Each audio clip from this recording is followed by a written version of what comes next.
بسم اللہ الرحمن الرحیم۔ حضرت انس بیان کرتے ہیں رسول اللہ صلی اللہ علیہ وآلہ وسلم نے فرمایا، اللہ کسی مومن کی کوئی نیکی ضائع نہیں کرتا اور اس کو اس نیکی کے بدلے میں دنیا میں عطا کیا جاتا ہے اور اس کے بدلے میں اسے آخرت میں جزا دی جائے گی، اور کافر کو اس کی دنیا میں اللہ کے لیے کی گئی نیکیوں کے بدلے میں کھلایا جاتا ہے، حتیٰ کہ جب وہ آخرت کو پہنچے گا تو اس کی کوئی نیکی نہیں ہوگی جس کی اسے جزا دی جائے۔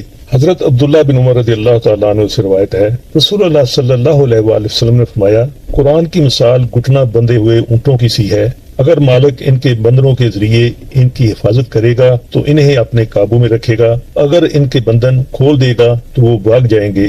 حضرت انس بن مالک رضی اللہ تعالیٰ عنہ سے روایت ہے، ایک آدمی نے رسول اللہ صلی اللہ علیہ وآلہ وسلم کی خدمت میں حاضر ہو کر عرض کیا، اے اللہ کے رسول صلی اللہ علیہ وآلہ وسلم، کون سی دعا افضل ہے؟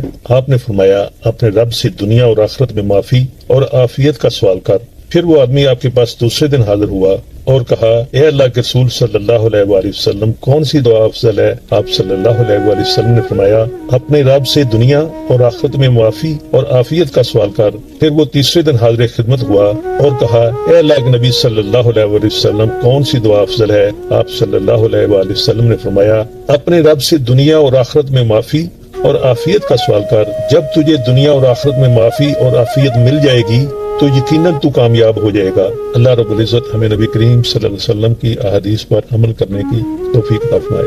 ویڈیو کو لائک اور شیئر کر دیں اور چینل کو سبسکرائب کر لیں تاکہ آپ کو ایسی احادیث سننے کا موقع ملتا رہے۔ جزاک اللہ خیر۔